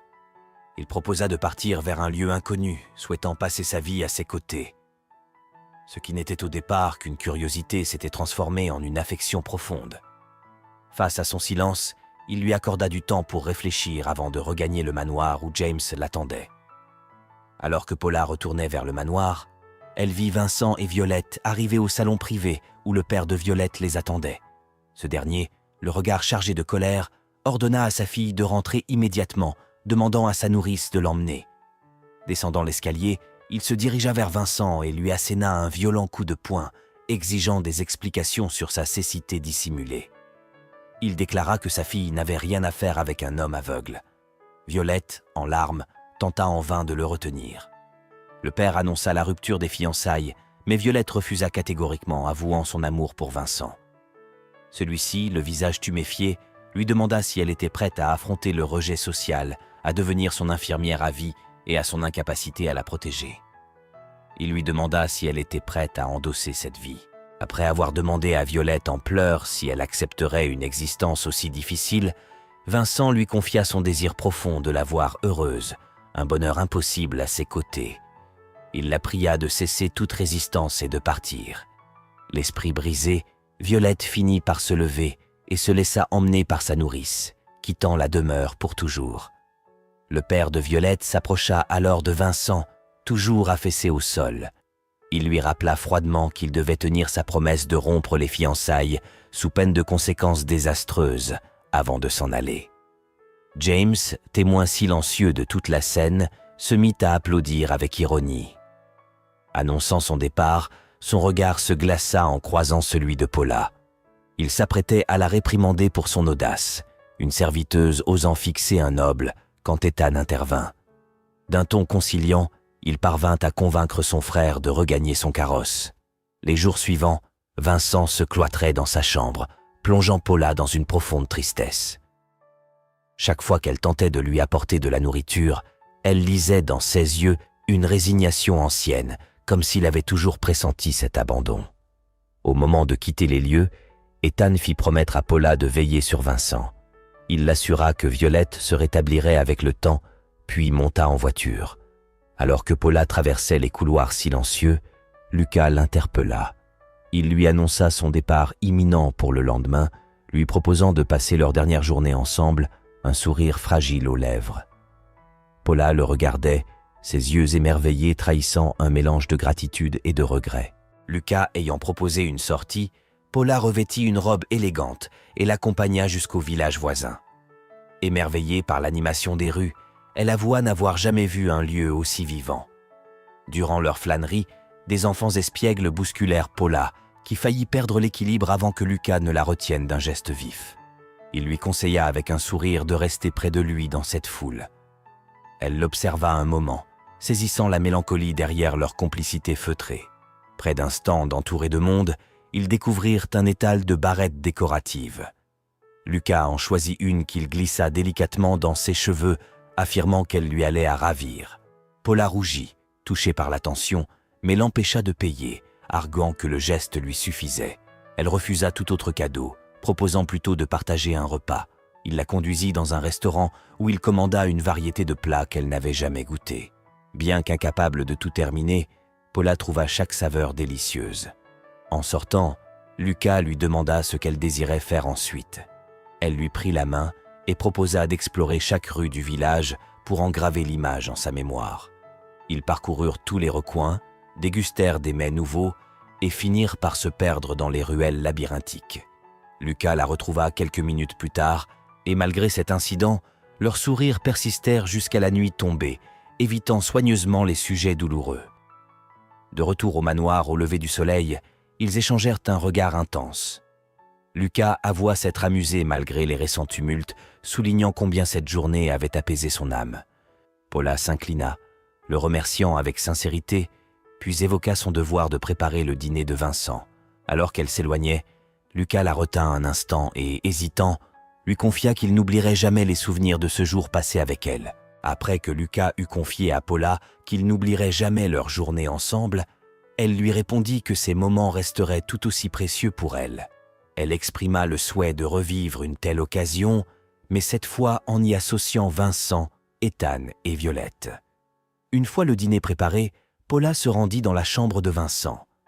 Ce dernier, étendu sur son lit, refusa de manger et lui demanda de sortir. Elle déposa le repas sur la table et, inquiète de ne pas avoir revu Lucas depuis leur promenade, lui qui avait pourtant assuré ne pas rentrer chez lui ce jour-là, décida de se rendre dans sa chambre. La pièce était vide, seuls ses bagages attendaient. Prisée d'un mauvais pressentiment, Paula inspecta les alentours. Dehors, elle découvrit des traces de sang au sol. En les suivant, elle trouva Lucas inanimé dans une mare de sang. Éplorée, elle tenta de le secourir, mais ses efforts furent vains. D'une voix faible, il la supplia de rester loin de James. Il lui révéla alors être l'auteur des lettres à l'encre dorée. Ses réponses l'avaient soutenu lorsqu'il vivait encore dans la demeure familiale avec ses frères. Cette correspondance l'avait poussé à rencontrer celle qui lui écrivait. Alors qu'elle essayait de le maintenir éveillé en lui parlant, des bruits de pas résonnèrent. Lucas lui murmura de fuir. Mais Paula, le regard déterminé, refusa catégoriquement. Elle affirma qu'elle ne le laissera pas seul. Paula aida Lucas à se relever, enroulant son bras autour de son cou pour le soutenir tant bien que mal. Ils avancèrent péniblement, Paula appelant à l'aide jusqu'à ce que l'épuisement et le choc aient raison d'elle. Dans son inconscience, elle entendit la voix de sa petite sœur, douce, lointaine. Elle tenta de se rapprocher, de distinguer son visage, mais réalisant avec amertume qu'elle n'en conservait plus aucun souvenir. Alors que Lucas lui faisait ses adieux dans ce renne fiévreux, elle se réveilla en sursaut pour trouver Vincent à son chevet. Elle se jeta dans ses bras, demandant aussitôt des nouvelles de Lucas. Vincent la rassura. Lucas était vivant. Soulagée, Paula confia avoir cru le perdre. Vincent lui demanda si elle avait vu l'agresseur ou si ce dernier l'avait remarqué, mais Paula expliqua que la nuit trop noire l'avait protégée. Ethan fit alors irruption, suppliant Vincent de lui dire toute la vérité. Il lui demanda si James était l'auteur de sa cécité. Vincent confirma après un lourd silence, mais précisa qu'il n'était pas la cible initiale. La véritable cible était Lucas, que James voulait éliminer car il avait découvert son implication dans la mort de leur père. Vincent avait intercepté l'attaque, perdant la vue à sa place. Sous le choc et en colère, Ethan lui demanda pourquoi il ne lui avait rien dit. Vincent avoua avoir craint qu'il ne tue son propre frère, connaissant leur proximité. Déçu par l'attitude de son ami Vincent, il quitta la pièce malgré les appels de Vincent, qui lui rappela que Lucas voulait préserver leur lien fraternel. Mais Ethan, sourd à ses arguments, partit, la rage au cœur. Vincent demanda alors à Paula de le raisonner, de l'empêcher de commettre l'irréparable, mais elle échoua elle aussi. Ethan, déchiré, admit à Paula ses doutes refoulés. Il n'avait jamais voulu croire son frère capable de tels actes. Mais désormais, sans intervention, James s'en prendrait à eux tous. De retour auprès de Vincent, Paula avoua son échec. Ce dernier, le visage grave, lui demanda de préparer ses bagages. Il l'enverrait loin d'ici pour sa propre sécurité. Perplexe, Paula demanda si elle avait commis une faute, mais Vincent lui expliqua qu'il agissait pour sa sécurité. L'agresseur de Lucas avait probablement remarqué sa présence. Elle refusa d'abord, le cœur serré, mais Vincent la rassura en affirmant qu'il ne l'abandonnait pas, mais la protégeait. Il lui ordonna de se rendre dans l'une de ses demeures éloignées.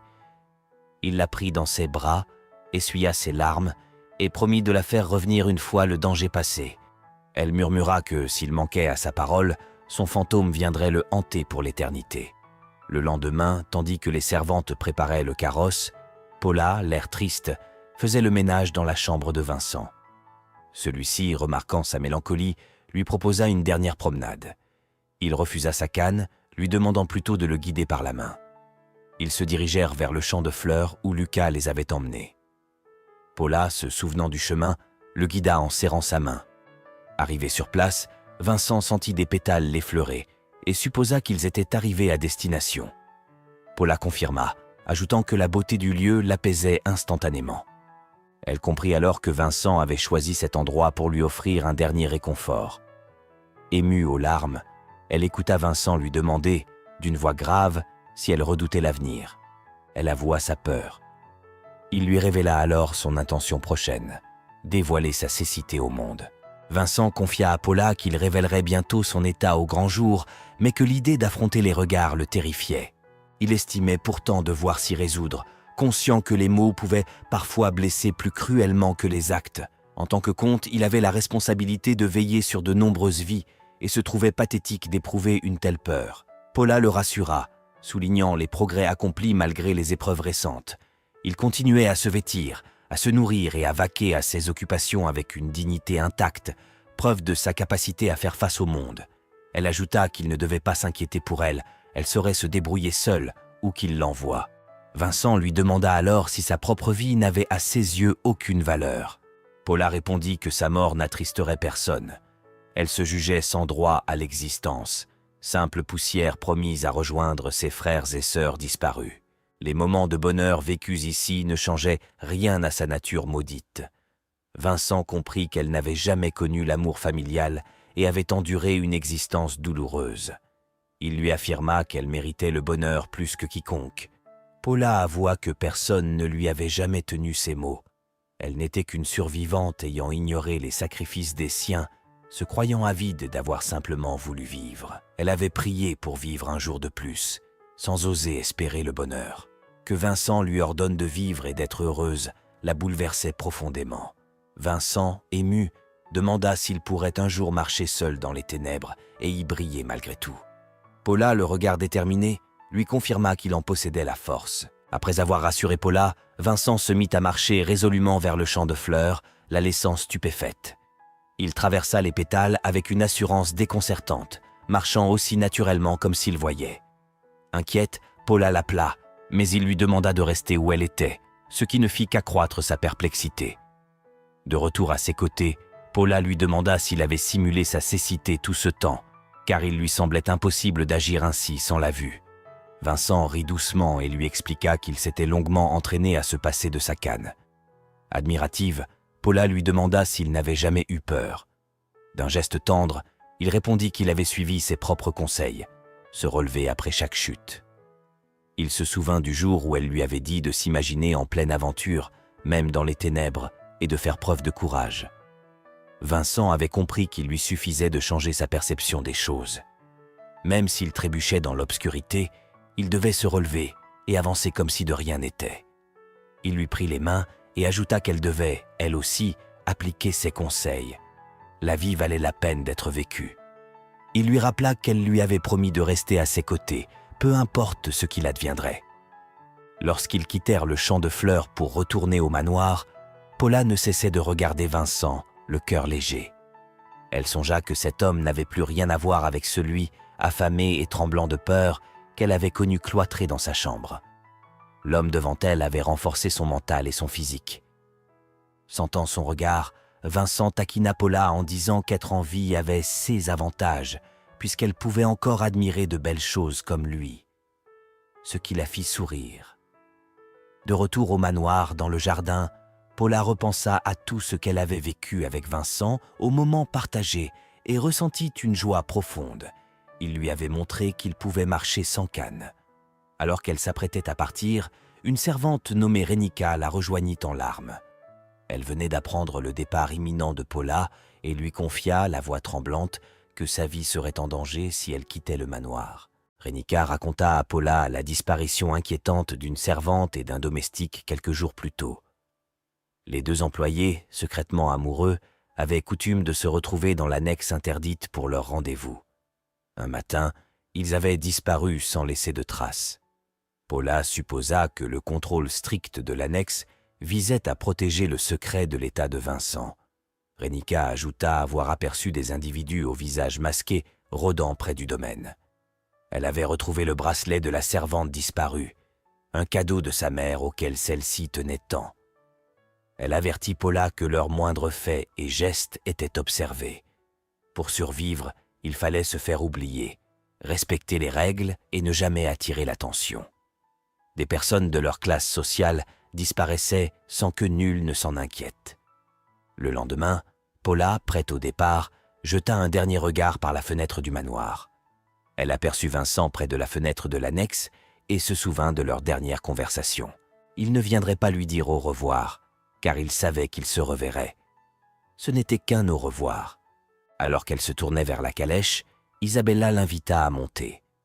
Une fois à l'intérieur, Paula observa la gouvernante et se rappela les mises en garde de Rénika. Ne fais confiance à personne. Elle repensa aussi à la promesse de Vincent.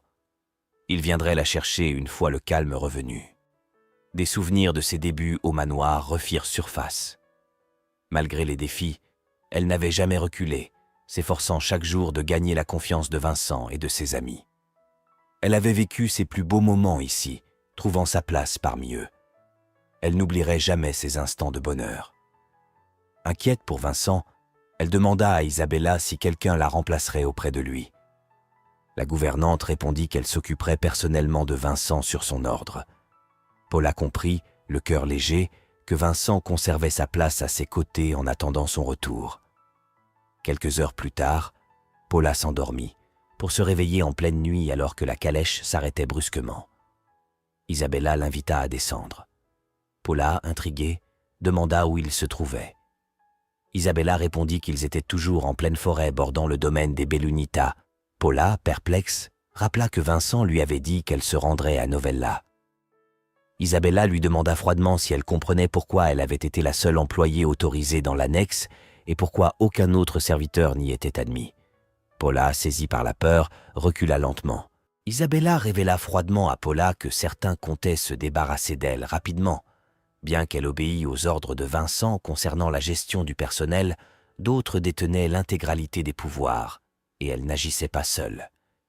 Stupéfaite, Paula ne comprenait pas cette trahison après tout ce qu'elle avait fait pour améliorer l'état de Vincent. Isabella lui confia que Vincent prenait trop souvent sa défense, ce qui inquiétait le majordome. Ce dernier jugeait que l'influence de Paula sur Vincent était dangereuse et avait décidé de l'éliminer. Paula réalisa soudain que le majordome était probablement l'instigateur de son assassinat. Elle comprit qu'il avait planifié sa disparition depuis le début, depuis que son père l'avait vendu contre de l'argent, argent qui correspondait en réalité au prix de sa vie. Isabella lui attrapa brutalement le bras. Terrifiée, Paula la supplia de la libérer. Contre toute attente, Isabella lui tendit une bourse et lui ordonna de fuir loin d'ici. C'était tout ce qu'elle pouvait faire pour elle. La gouvernante admit sa gratitude pour tout ce que Paula avait accompli. Vincent avait retrouvé le sourire, la force de se battre et avait renoué avec ses amis. Paula demanda si Isabella risquait sa vie en l'aidant ainsi. Isabella confirma, expliquant que c'était sa manière de la récompenser et de lui offrir une chance de vivre. En larmes, Paula la remercia et s'enfuit dans la forêt. Durant sa course effrénée, elle entendit des pas la poursuivre. Elle ne comprenait pas pourquoi on en voulait à sa vie après tout ce qu'elle avait fait pour Vincent. Trébuchant mais se relevant aussitôt, elle courut jusqu'à sortir de la forêt où une voiture faillit la percuter. Effondrée au sol, elle crut que ses poursuivants l'avaient rattrapée, mais découvrit Ethan à son chevet. Méfiante, elle recula, se souvenant de l'avertissement de Renika. Ne fais confiance à personne. En regardant autour d'elle, elle constata avec horreur qu'elle n'était toujours pas loin de l'annexe malgré sa course. Ethan, inquiet, lui demanda ce qui se passait quand soudain des pas approchèrent. Pris de panique, Paula implora son aide de la sauver.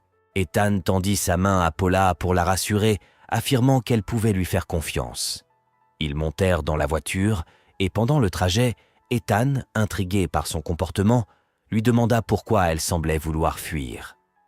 Paula confirma sans donner plus de détails, se contentant de dire qu'elle avait ses raisons. Inquiet, Ethan demanda si Vincent l'avait chassée ou si son frère James était impliqué, mais Paula resta silencieuse. Il lui confia alors que Vincent lui avait révélé sa présence lors de la tentative d'assassinat de Lucas. Il s'excusa pour ce qui lui était arrivé et avoua qu'il savait que James était lié à la mort de leur père, mais qu'il se refusait à croire que son frère puisse commettre un acte aussi horrible. Il avait toujours respecté et aimé James comme un frère, même s'il n'était pas lié par le sang, malgré ses changements de comportement. Ethan révéla à Paula que James était le fils de la deuxième femme de son père, mais qu'il était né d'un précédent mariage. Aux yeux du monde, il était considéré comme un enfant hors mariage, mais son père l'avait accueilli et traité comme son propre fils, lui permettant même d'hériter du titre familial. Malgré cela, James était anxieux car Ethan restait le véritable descendant de la lignée. Même devenu comte, James estimait que ce n'était pas suffisant. Ethan souligna que son père était toujours critiqué pour avoir permis à James d'hériter, car beaucoup le considéraient comme illégitime. Il n'avait jamais voulu prendre la place de James, mais n'avait jamais imaginé que ce dernier irait jusqu'à tuer leur père et attenter à la vie de Lucas. Paula, comprenant la détresse d'Ethan, le vit comme totalement désarmé, ne sachant quoi faire. Pour le réconforter, elle lui parla d'une forêt artificielle réservée à la famille royale et à quelques nobles, un lieu connu comme la forêt des secrets, où l'on pouvait tout révéler sans crainte. Ethan lui confia qu'elle était pour eux une personne de confiance, une femme à qui on pouvait confier ses secrets en sachant qu'elle saurait les garder. Puis, il lui demanda pourquoi ils auraient révélé leurs secrets à une simple servante comme elle. Il admit qu'il serait facile de se débarrasser d'elle et supposa que Vincent lui avait confié son secret précisément parce qu'il pourrait la tuer sans problème. Paula, inquiète, lui demanda s'il comptait le faire. Ethan répondit qu'il y réfléchissait. Il lui confia un autre secret. Lucas portait un intérêt particulier pour elle. Atteint d'une maladie depuis l'enfance, Lucas était souvent cloîtré dans sa chambre. Pour le réconforter, Vincent, Violette et lui écrivaient chaque jour. Un jour, leur père leur avait offert des encres colorées. Vincent utilisait l'encre dorée, Violette l'encre violette et Ethan l'encre rouge. Lorsque Lucas avait appris la cécité de Vincent et sa réclusion, il avait envoyé de nombreuses lettres pour prendre de ses nouvelles et le soutenir. En entendant ces mots, Paula comprit que Lucas savait parfaitement que c'était elle qui répondait à ses missives. Lorsque Paula s'enquit de l'état de Lucas, Ethan resta un moment silencieux avant de répondre que les médecins leur avaient demandé de se préparer mentalement au pire. À cette nouvelle, Paula fondit en larmes. Elle comprit alors pourquoi Lucas lui avait proposé de fuir ensemble. Un regret immense l'envahit. Elle ne pourrait jamais lui donner sa réponse. Le reste du voyage, Paula pleura en silence. Une fois arrivée, Ethan l'invita à descendre dans un village éloigné. Inquiète, Paula lui demanda s'il comptait la tuer. Il répondit par la négative, expliquant qu'elle n'était qu'un personnage passager dans leur histoire et qu'il ne voyait aucune raison de lui ôter la vie. Lui prenant la main, il ajouta qu'il savait qu'elle garderait leur secret, la remerciant pour tout ce qu'elle avait fait pour Vincent. Pour la première fois, il l'appela par son nom et lui souhaita de trouver le bonheur en continuant à se battre. Plus tard, en marchant seule, Paula repensa à son destin. Une simple fille née dans la misère dont la vie avait basculé lorsqu'elle avait atterri dans le monde des Bellunitas, où elle avait pu s'épanouir, ne serait-ce que brièvement. Les mots de Vincent et Ethan résonnèrent en elle. La vie valait la peine d'être vécue. Des souvenirs heureux lui traversèrent l'esprit. Elle imagina Vincent ignorant sa véritable situation, croyant qu'elle était en sécurité. En larmes, elle craignit de ne jamais le revoir, mais espéra qu'il ne se cloîtrerait pas à nouveau dans sa chambre et continuerait à avancer vers un monde meilleur. Elle pria pour que leurs chemins se croisent un jour. 5 ans passèrent. Une annonce parut dans le journal accusant James du meurtre de son père adoptif. Quand Paula découvrit le journal, elle était en train d'effectuer des tâches ménagères. Après s'être enfuie sur les ordres d'Isabella, Paula avait erré de village en village. L'argent donné par Isabella lui avait permis de survivre un temps jusqu'à ce qu'on le lui vole. Alors qu'elle était dépourvue de tout et errait dans les rues, le souvenir de sa famille lui était revenu. Elle s'était rendue à la maison familiale qu'elle avait trouvée dans un état pitoyable. Sa sœur Elisa, seule et en mauvaise santé, l'avait accueillie avec colère, lui disant que tout était de sa faute. Paula, ne comprenant pas, l'avait repoussée avant de la voir fondre en larmes. En la calmant, Paula avait appris que, durant son absence, des hommes étaient venus sans cesse à sa recherche. Son père avait dépensé tout l'argent de sa vente dans l'alcool et les jeux pour finalement mourir de froid dans la rue. Elisa lui avait demandé ce qu'elles allaient devenir. Paula lui avait répondu qu'elles devraient chacune trouver un emploi. Mais personne ne voulait les engager sans identité certaine. Elles avaient dû dormir dehors et fouiller les poubelles pour survivre au jour le jour. Finalement, elles avaient réussi à trouver un poste. Paula s'était habituée à cette vie difficile, mais ne pouvait s'empêcher de penser à Vincent. Soudain, en parcourant le journal, elle tomba sur un article le concernant. C'était la première fois qu'elle avait de ses nouvelles depuis 5 ans.